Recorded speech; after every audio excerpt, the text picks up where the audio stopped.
باپ کی وصیت تھی کہ اس کا چچا جو چاہے وہ دے دے. کہا یہی تو تمہارے سمجھنے میں فرق ہے، اس لیے کہ تم نے عقل سے کام نہیں لیا ہے.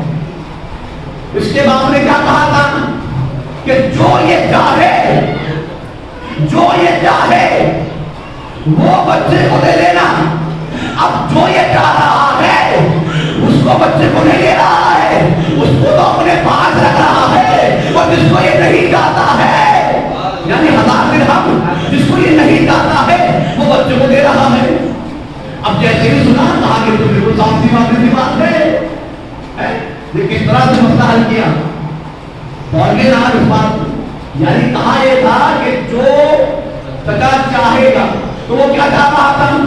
وہ یہ چاہ رہا تھا کہ اپنے بھائی کا سارا مال میں ہی ہڑپ لوں.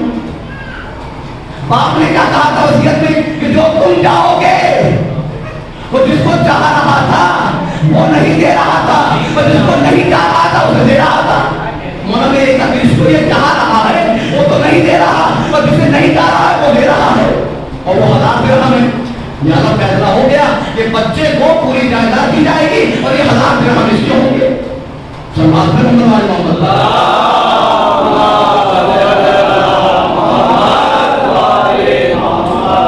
یہ ایک سائنٹیفک بات ہے، ہر کوئی اس کو حل نہیں کر سکتا ہے، اتنا آسان نہیں ہے. ایسے سے مسئلے مولائے کائنات نے حل کیے ہیں. آج کی دنیا تنگ رہ جائے گی، وہ مسئلے جو ہے وہ حل نہیں ہو پائیں گے.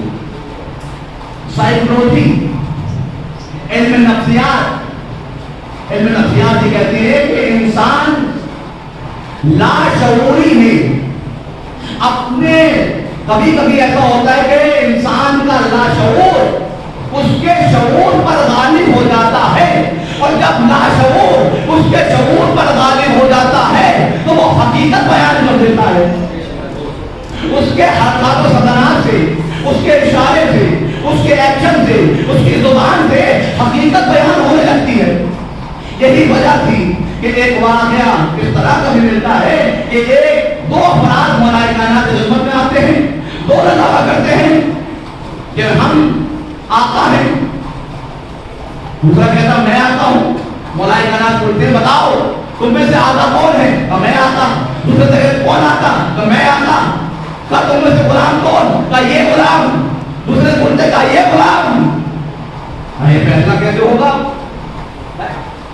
اب دیکھیں کیسے حل کیا مولائے کائنات نے اس مسئلے کو.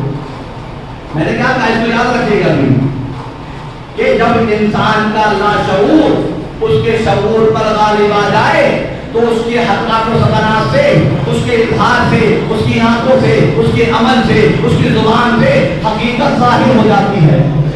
حقیقت ظاہر ہو جاتی ہے. لہذا مولائے کائنات نے آواز دی جناب قمر کو، اے قمر تلوار نکال کر لاؤ. جناب قمر افریقہ کے رہنے والے نہیں تھے. ایک بار اگر کرتے تھے تو ظالم کا سر تن سے جدا ہو جایا کرتا تھا.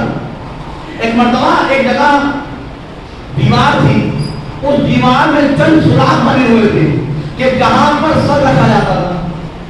اور ان دونوں سے کہا کہ دونوں اس دیوار پر سر رکھ دو. اور جناب قمر سے کہا ہے قمر غلام کا سر اڑا دو.